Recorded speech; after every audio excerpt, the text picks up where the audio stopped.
conversation. Okay. Let me turn my phone off.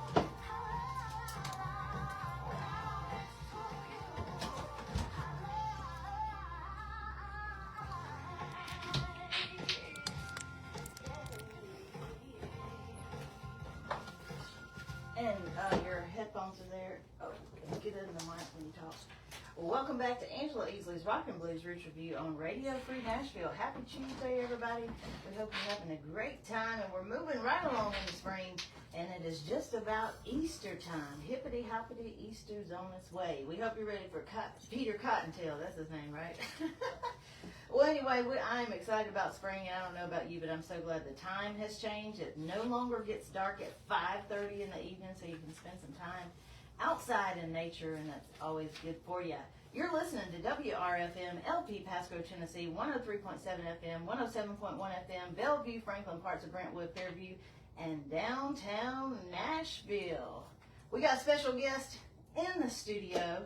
I've been hanging out with him already a little bit this evening, talking with him. He's a good old Mississippi boy, just like I'm from Mississippi, so we already got that in common. I told him we might be related because, you know, Ladners and Smiths is about all there is in Mississippi, and I got some of those in my family. Just about everybody does. But I'm happy to welcome to the show from Mogul AI and Stewart Entertainment Agency, Brad Stewart. How you doing, Brad? I'm doing well. Thank you so much.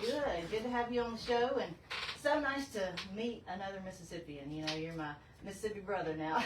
That's right. Yeah, always good. We got to take care of our own, don't we? Yeah, it's so exciting. But yeah, we got lots to talk about, and we got lots of time to do it. Like I was telling you, we're going to do a deep dive into Brad Stewart. And I know you've been in the business for 20 years, or maybe even more now. I know it's at least 20 years, and you have been in the trenches, and you have had some great success along the way, and we want to talk about all of it. So let's get started, and let's just go back to your history, and just tell me a little bit about you and your love for music, and where that all began for you, Brad. Yeah, absolutely. I know we briefly talked offline about this. Yeah, so my family's from Mississippi. My dad's side is from the Delta, from Greenville, Mississippi. And my mom's side is from Brandon, Mississippi, right outside of Jackson. So, good old Mississippi. yeah. And, you know, I kind of, no one in my family played an instrument or anything. You know, my dad's an attorney and my mom worked for Delta Airlines. So, no one in my family played an instrument, but I loved music and always knew that that's what I wanted to do. Yeah. And so, you know, of course, blues was a big part of my. Oh yeah, growing up in Mississippi. Right, especially with your family in the Delta. Yeah, you know, so. exactly. That's kind of part of just being down there. That's right. But blues and country, is in your blood. Exactly. From the minute you're born in Mississippi. So. Now, did you ever sing or play? I can't remember. Did we talk about that? Do you play at all, or do anything, or did you try it in your younger years? I taught myself tablature. Okay. When I was 16, and wanted to impress all the chicks and all that stuff. And I played a little bit through college, but never really got in a band or anything. It's not my God-given talent. It's a little forced. I tell people if I could get my fingers to do what my brain is doing, I would be amazing. Yeah. But hard for me. I think too much. Yeah. About it. So but I'm all business. That's my skill set. That's my lane, and that's what I enjoy doing. That's okay, because we need our superstars in that aspect as well, and you are a superstar in that aspect from all avenues, and we'll get into the depths of that so everybody can learn about it. But yeah, that's exciting. And so growing up in Mississippi, of course, blues, country influences and everything. Do you remember like some of the very first artists that you would listen to, or that your parents was listening to, that influenced you? I do. You want to know who the very first concert I ever went to? Yeah, who's that? Tina Turner and Cool in the Game. That is awesome. Man, I wish I could say that for mine. That's awesome. Mine was pretty cool too, but that's Tina Turner. Wow. What year was that? Like she was in her prime then I was when you got to see her. probably like 8 years old. I bet those legs were pumping it Oh on yeah, stage. oh yeah, yeah. My dad lived in Dallas at the time. Okay. And that's where the concert was. What did you think as an 8-year-old seeing all that? Do you remember your impression of it? I do. I mean, it was just like, I didn't know that this existed. Yeah. You know, You're probably just lit up I inside. was. Yeah. I was like, where wow. has this been? Like, Yeah. this is. And anyway, yeah, the bug definitely got me. Yeah, yeah. And a You're Tina Turner and Kool and the Gang concert. That's awesome. Yeah, I love that.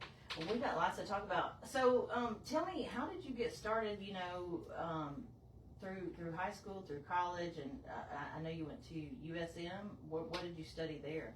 I did. University of Southern Mississippi. I'm sure most people know that. There you go. There you go. Yeah. So I didn't know what I wanted to do when I was growing up. I still, question that sometimes, but we all do. No, I've always known, but it's like, how do I get it? That's my question. Go ahead. Right. Yeah. So that was my issue. Yeah. It's like I knew I wanted to work in music, but no one in my family did anything related to that. So I was like, I don't know how to put this puzzle together. Right. Yeah. But I had the drive and the passion for it. So, but yeah, I got my associate's degree and didn't know. I moved to Colorado actually for a little while in between my associates and getting my bachelor's. Now they do have a nice live scene in Colorado, I've heard. And that's one reason why I wanted to go. Plus I love snowboarding. Oh, okay, Yeah, I moved out to Breckenridge for a season. Yeah, that's a beautiful place. I've been there. I was waiting tables and doing fine dining at the time. I was like, Okay. I can do this anywhere. Yeah. So that's what I did. I went to work for Beaver Run Resort out there in Breckenridge and worked in fine dining and all that. But anyway, realized that what I was really wanting to do was, of course, music, but it was marketing. Right. And it took me a while to figure that out. Yeah. That's, because I've been helping bands find graphic designers and helping them find studio time, helping them get gigs. Yeah. Whatever, I was a road manager, which I quickly realized that was not what I wanted to do. That's hard, crazy work there. Yeah. But you dip your toe in the water and you find out, what you do like and what you don't like, and that's kind of how I started. And I was lucky enough to have a few bands and friends in Mississippi that gave me a crack at, trying different roles and everything. And yeah, that's really kind of how it started. But I went back to Mississippi from Colorado and went to the University of Southern Mississippi. Got a degree in marketing or business management with a minor in marketing, and then they actually have a music industry degree there. But, nice. But to get it, you have to perform. Okay, I didn't know that. Yeah, and I was like, well, I don't want to perform. So I just bought all their books and I taught myself. Okay. Essentially, is what happened. Yeah. I attended some of the classes and took some of the tests and bought the books, and I don't technically have a music industry degree, but you learned a lot about it. I learned. You I learned the same stuff they did. Yeah, I was like, I don't need a piece of paper. I just want to learn. So Yeah. I love to learn, by the way. Yeah, that's awesome. I'm forever curious about stuff. So yeah, that's really how it started. And then once I graduated and, from Southern, I graduated in May, got married in June, and then I moved to Charlotte, North Carolina in August. Okay. All in the same year. Okay. So I was kind of ready to, get out a little bit and spread your wings and fly. Yeah, well, I just knew that what I wanted to do, those jobs didn't exist. Yeah. In that area. Necessarily. Yeah. So, so that's really what I did. And then I was lucky enough to get started with a booking agency in Charlotte called Intrepid Artists. Yeah. A guy named Rick Booth. Shout out to Rick. Rick Booth and Jake Lankite, good guys over there. And I was fortunate enough for them to give me a chance. Yeah. And that's really how it started. That's awesome. Yeah, they've been around for quite a while and have had some wonderful artists as well. Correct. Yeah, I was really impressed. Heavy hitters in the business. Yeah. Yeah, I was really impressed with their roster, Yeah. and at the time, Who are some of the artists that you were able to work with there? oh my goodness, a lot. I mean, I can kind of give you some of the highlights. Yeah, I guess, sure. We love that kind of stuff. It's we worked with about 30 to 35 bands a year, Yeah. mainly national and international touring acts. Yeah. And I was there for 8.5 years. Yeah. So Go ahead, name them off. We want to know. okay, yeah. Bobby Blue It's Bland. okay to name drop here. Okay. It's okay. I know I'm not used to doing that. But yeah, Bobby Blue Bland was really great. Leroy Parnell. Oh yeah. Walter Trout. Yeah. Anna Popovich. Yeah. Eric Sardinas. The Monophonics. Yeah, absolutely. Kelly Finnegan. We worked with his dad, Mike Finnegan, with Phantom Yeah. Blues Band, just Yeah. Taj Mahal's backing band. Yeah. Let's see. I don't know, Papa Chubby, Cedric Burnside, and Lightning Malcolm. Back Yeah. when they were the Juke Joint Oh, Duo, yeah, we signed them when they were the Juke Joint Okay. Duo, Very cool. and then we kind of took them from a regional act to a national, Yeah. international touring act very quickly. Yeah. Which even after I left Intrepid, I worked with Cedric with Stewart Entertainment, Okay. and he was with me when he won his Grammy. Actually. Oh, nice. Yeah. So which was Congratulations on all that. That's really good. awesome. Yeah, but yeah, I mean, there's so many artists that I could, talk about. There's so many good ones, but a lot of them were blues rock Mm-hmm. for the most part. We even worked with Leon Russell for a little while there as well, and yeah, a lot of really, just very humbling and very, thankful to be able to work with acts like that, and really anyone. It's an honor for me because these artists are entrusting you with their livelihood. Oh yeah, yeah.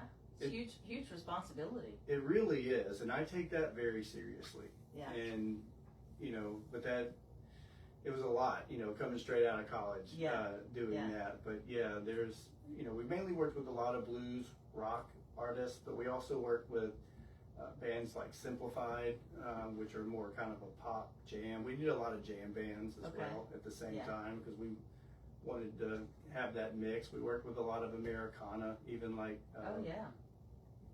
Blue Brown Undergrass, with Reverend Jeff Mosier. We worked with Randall Bramlett as well. I don't know if you're familiar with him or not, but there's so many wonderful acts that I've worked with for sure. Yeah. Now, what type of venues? I know I'm assuming probably a lot of festivals. What other type of venues were you booking for all these acts? I know. Because I mean, those are pretty big acts, so you have opportunity to book some larger venues, I'm sure. Yeah. Anything, we follow the money. Yeah. What's some of your bigger venues that you've had the opportunity to book artists in? I booked Carnegie Hall. Oh, nice. Yeah. Yep. Did a nice thing there. Bonnaroo, of course. Yeah. Austin City Limits Music Fest. Oh, yeah. I love Austin City. It's always been my dream to get on Austin City Limits. I got to get there. It's a big one. And, it's a bucket list. It is kind of thing. That and Red Rocks, man. Yeah. Like, who doesn't want to play Red Rocks? Have you booked anybody at Red Rocks? So we were broken up into territories. Okay. And I was one of 3 people that did the entire U.S. and Canada. But I basically had South Carolina over to Tennessee, everything up to Michigan, and then everything northeast of there. Okay. And then I did Ontario, Quebec, New Brunswick, and Nova Scotia for my international territory. Okay. So all the big venues that are in that part of the world, you had an opportunity. I pretty much worked with all of them. Wow. Yeah, for the most part. What's a few more of those we might know in those areas? Oh man. I've done a lot at Stewart Entertainment because the rest of the country was opened up to me after I did that. Right. So, but Bethlehem Music Fest is a really good one in Pennsylvania, which they were just voted one of the top festivals in the country. Okay. Shout out to Patrick Brogan Yeah. with Bethlehem Music Fest. He's such a good guy. Always love working with these people. Yeah. A lot of times I don't get to meet them in person, but we know each other because we talk so much. You establish those relationships. Yeah. Oh my gosh, I know. For people for our listeners who may not know, I know a lot of people, we're in Nashville, a lot of you know, I know everybody's a musician and artist here, but the work that goes in to booking an artist, like the amount of emails or communication, you know, phone calls or whatever back and forth, I don't think people realize that, you know, unless you're an artist and you do it for yourself, but like the general public, they have no idea like what goes on behind the scenes and how much groundwork it takes just to get that show in place, you know. It is not for everybody. You know, if it were easy, everyone would be doing right, it. Exactly. And yeah, it's definitely, you got to be a hunter. Yeah. You know, yeah. You got to want it. You and got to persistent. You know, you might have to talk to. I mean, I don't know how it is from coming from an agent standpoint because you're a more established agent, but I know for me as an independent artist, you know, through the years reaching out, you know, I may have to reach out to a venue. It's getting a little bit better, thankfully, but like, especially back in the day, I may have to reach out to one 5-6 times before I would even like get a response, you know? Yeah. And you got to think about all the time, you know, if you're doing that to hundreds or, you know, thousands of emails or phone calls, you know, and you're repeating that cycle, it eats up some time. Yeah, just the follow-up alone, you know, even once you do get to get the ball rolling, Yeah, that's the hard part, though, is just getting your foot in the door. And then, you know, but, yeah, you got to be able to think on your feet. You got to be able to leverage your assets, the artist assets that you're working with, and you have to be creative. You have to be great at logistics, and, you know, you really have to know, you know, mileage and the map, you know, I mean, because as a booking agent, we essentially sell time. Right. And if you're not able to do that quickly, you're losing time. You're losing, and you know, like I think you and I talked about this the other day. It's like you go on vacation and you've lost a week, right? And you have to figure out a way to make that up. Yeah, you know, because the calendar waits for no one. Right, exactly. So, time moves on. That's right. Time marches on, like Tracy Lawrence says. Exactly. Yeah, and we're going to get into talking about that. We have so much great stuff to talk about, but I just want to give everybody a great history and a solid foundation of who you are and you know where you come from, so we can get into all the future stuff that you're going to do. So going back though to all the stuff that you've done, like and you've even gotten artists signed. I know you were telling me, you know, off air, you were successfully part of getting an artist signed and helping them win an award, I believe, right? The guy that you were talking about, you got signed to Alligator Records. Tell me about that. Yeah. So I worked, when I was at Intrepid, I was the RA, or responsible agent, for Nick Moss. Yeah. And even though he didn't live, usually they live in your territory, but he liked my ideas and my hustle, and he wanted me to be his RA. So I started, you know, working with him, and at one point, my wife had gotten a job opportunity here in Nashville. And we kept turning them down because we really liked Charlotte, and we kind of picked that out on the map of everywhere we wanted to live in the country, because we wanted to be halfway between the mountains, halfway between the beach. We wanted the city life, but to live in the suburb, and we wanted good public schools, and we were like, this is our spot, you know. And I'll never forget, we went to a website called findyourspot.com, and that's how we landed on it. It wasn't actually the number one, Virginia Beach, for some reason. That's a good spot too, though. But it's a military town, you know, and it's like, well, that's not going to work for me, you know. So anyway, but we landed in Charlotte. But anyway, my wife, we basically had turned down the company like 2 times, and every time we kept turning them down, they were like, well, what if we do this? And what if we do that? What if we do this? And like by the 3rd time, it was like, okay, this definitely makes sense for me, you know, in the music industry, a lot more opportunity, and you know, so anyway, initially, Intrepid was not going to let me work remotely. I, you know, wanted to continue working with them, and even, you know, thought about opening up another branch, you know, another office here, you know, for them. And Rick was a little hesitant because he just had never done that before. And but I told him, I was like, look, man, I can set up a VoIP phone and it'll ring just like I'm in the next Oh, room, and you yeah. can transfer it to Nashville, Yeah. and I'll transfer it right. Like I can Yeah. set it all up for Yeah. you. And he's like, you can set it up, and okay. Okay. So I was able to do that. Yeah. But in the middle of all that, Nick Moss had said, hey man, if he doesn't let you, what are you going to do? And I was like, well, I probably will just start my own agency. Yeah. And he's like, well, if you do, he's like, I could really use a business manager. Yeah. He's like, I can't keep up with all this stuff. Yeah. You guys are crushing it for me, Yeah. and I need help. Yeah. And I was like, well, I'd always wanted to be a manager, but you know, that's not something that you can kind of sell someone on. Right, You have to yeah. kind of earn that Yeah. trust Yeah. and respect from Mhm. someone. And anyway, I had kind of done that, and Yeah. I didn't even realize it, but I could go into all the reasons why it led up to that point with, you know, a lot of other Yeah. things. But yeah, so he asked me to be his business manager, and I shifted into that role. I basically trained someone at Intrepid to do my job, and we were continuing to work together. Yeah. I was just another asset to help build the Yeah. whole thing. Now, were you his manager prior to getting him signed to Alligator and Yes. prior to the award? Yes. Okay. Yeah. Tell me. This is your chance. Now, I know you're not used to bragging on yourself. I can tell you're being humble. I'm having to pull all this out of you, but this is your chance now. You can brag on yourself. I'm opening the door for you.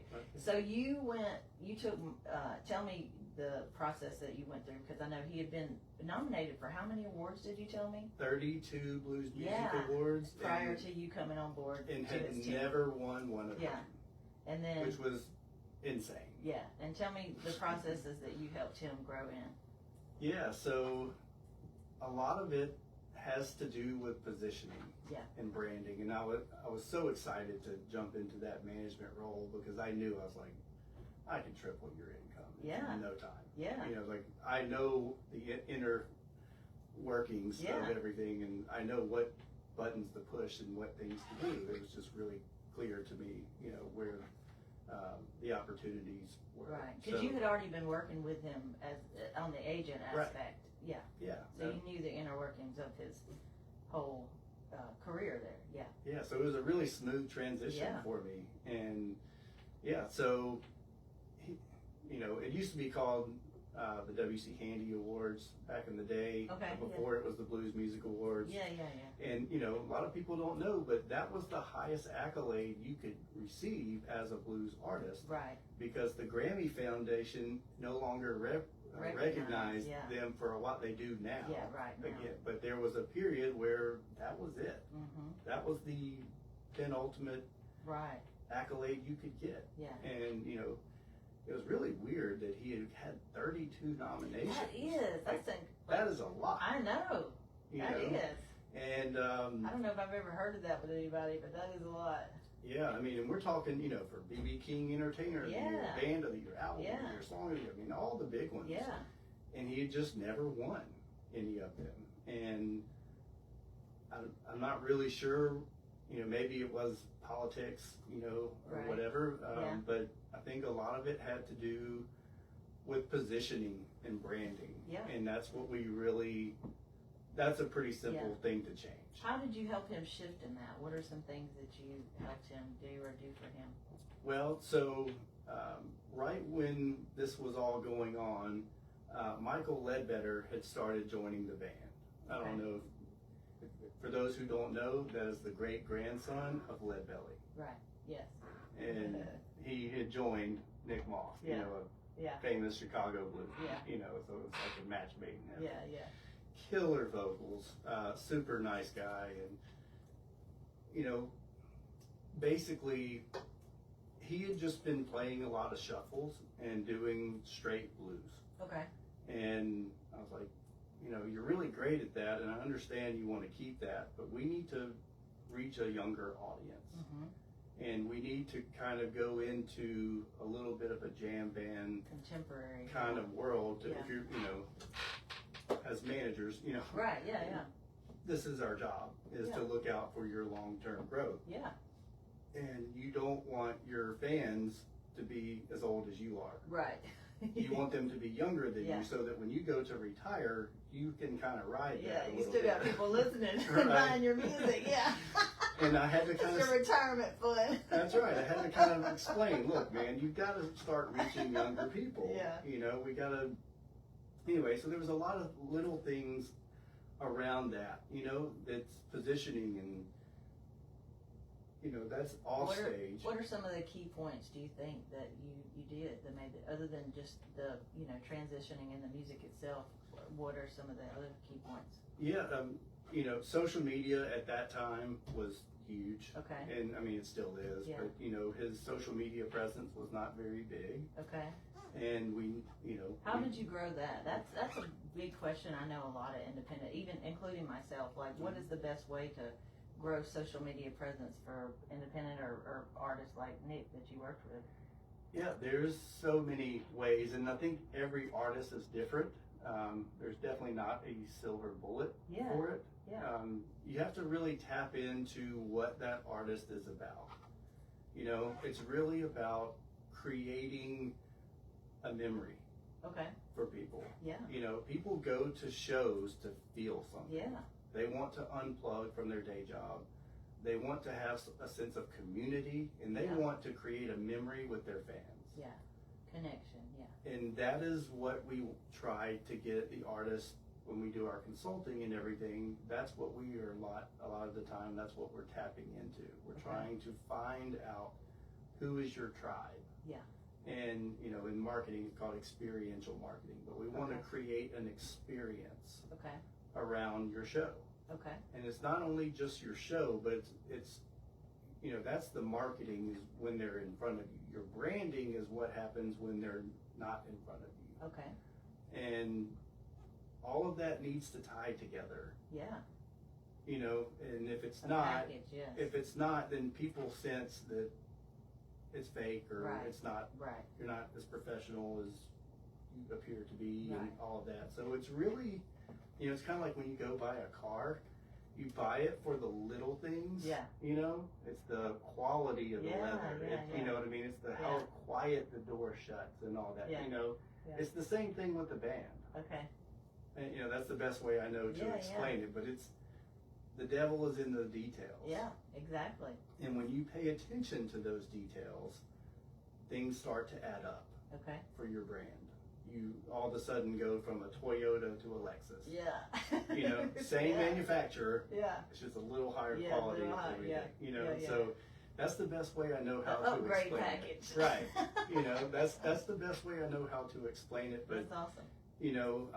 But going back to your original question, I created a fan group page for him. Okay. We started working his email news. Well, at first he didn't even have. He was an international touring act, and he did not have an email newsletter at the time. And I was like, you can rent and buy ads on Facebook, or you could just create your own newsletter and cultivate it, where you can reach those people every time for free. Right. Yeah. Directly. Rather than paying Facebook $100, $200 to boost the post, or whatever. So little things like that. We started doing for his album release that we had coming up. We had one of a kind limited edition posters. Okay. That were signed and numbered. Yeah. To create mementos. Yeah. Right. Fans also want to take something home with them after they experience this great show. They want something to show for that. Yeah.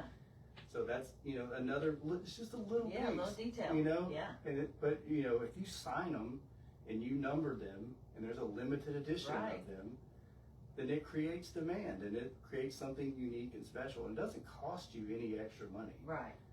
You just have to set it up. Yeah. Yeah. So it's just little things like that. It's also about creating more merch. So we didn't just have shirts for dudes. We had tank tops for girls, and trucker caps, and a bunch of other stuff as well, which was really good. But getting all of that together with your positioning and your branding and just creating that community is really tough to do. But when you are deliberate about and you understand in marketing, it's called your ICP, or your ideal client profile. Okay. And, some people call it an avatar or whatever, but it's Okay. what does your super fan look like? Yeah. Like, and when they come to your show, what do you want them to feel when they're at the show?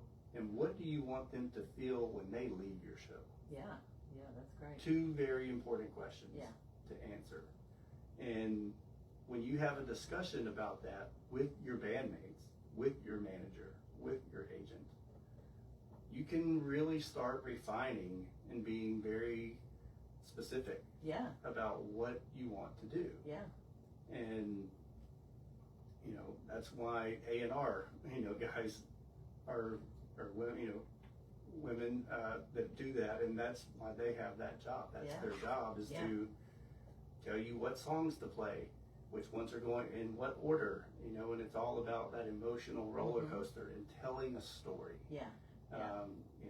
Being a good storyteller is critical in, of course, music, but in marketing, business, and your career. That's part of it. And the better you can tap into that, I think the better off you are. Yeah. Well, Brad, this is a lot of great information. We got so much more to talk about. We're going to take just a short break, play a few tracks.